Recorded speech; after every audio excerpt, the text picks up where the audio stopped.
পশ্চিমবঙ্গের মাননীয় মুখ্যমন্ত্রী মমতা বন্দ্যোপাধ্যায়ের ঐকান্তিক প্রচেষ্টায় 2 বছর ব্যাপী বঞ্চনার অবসানে লক্ষ্যে সম্পূর্ণ পশ্চিমবঙ্গ সরকারের অর্থে 100 দিনের কাজের বকেয়া মজুরি প্রদানের বিশেষ শিবির আয়োজন করেছেন শাসন পঞ্চায়েত। আজ শাসন পঞ্চায়েতের উদ্যোগে সর্দারহাটি রথতলা প্রাঙ্গণে জনসচেতনতামূলক বিশেষ শিবির আয়োজন করেছেন। এই বিশেষ শিবিরে প্রচুর 100 দিনের শ্রমিকরা উপস্থিত ছিলেন। 100 দিনের শ্রমিকরা 2 বছর পর টাকা পাওয়ায় খুবই আনন্দিত ছিল। এদিন এই বিশেষ শিবিরে উপস্থিত ছিলেন বারাসাত 2 নম্বর পঞ্চায়েত সমিতির সভাপতি মনোয়ারা বিবি ও পঞ্চায়েত সমিতির সদস্য প্রদীপ মণ্ডল। এছাড়া উপস্থিত ছিলেন শাসন পঞ্চায়েতের প্রধান মৌসুমী ঘোষ, উপপ্রধান জিয়াউল ইসলাম সহ শাসন পঞ্চায়েতের একাধিক সদস্যরা।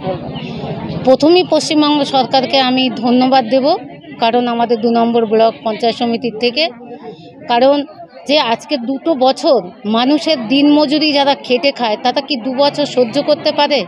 আজকে তারা শীতকালে এবং গরমকালে তারা যে এই কষ্ট করে খাটাখাটনি করে আজকে 2 বছর তাদেরকে একদম নাকে দড়ি দিয়ে ঘুরিয়েছে, যার ফলে বাংলার মুখ্যমন্ত্রী মমতা বন্দ্যোপাধ্যায় আজকেরে কিন্তু তিনি বুঝে গেছে যে এটা ভারতবর্ষের প্রধানমন্ত্রী, উনি দেবে না, ওই জন্য আমাকেই দিতে হবে।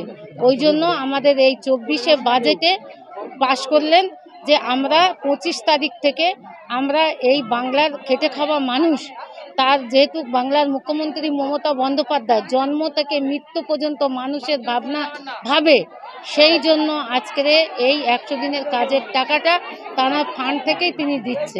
প্রায় 5000 শ্রমিক টাকা।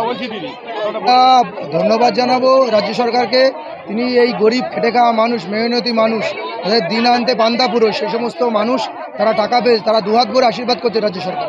পরিবর্তনের পরে শাসনের মানুষ পরিবর্তন হয়েছে, সরকারের যে উন্নয়ন প্রত্যেকটা মানুষের ঘরে ঘরে পৌঁছেছে, শাসন আজকে শান্তি বিরাজ করছে, শাসনের মানুষ খুশি, তারা দুবেলা দুমুঠো খেতে পাচ্ছে, তাদের মধ্যে কোনো হানাহানি নেই, শান্তির মধ্যে সবাই বাস করছে। আমি একটা শাসন পঞ্চায়েতের প্রত্যেকটা মানুষ যাতে সুখী থাকে, প্রত্যেকটা মানুষ যাতে শান্তিতে থাকে, প্রত্যেকটা মানুষের বিপদ আপদ আমরা পাশে থাকি, এটাই আমাদের কাজ।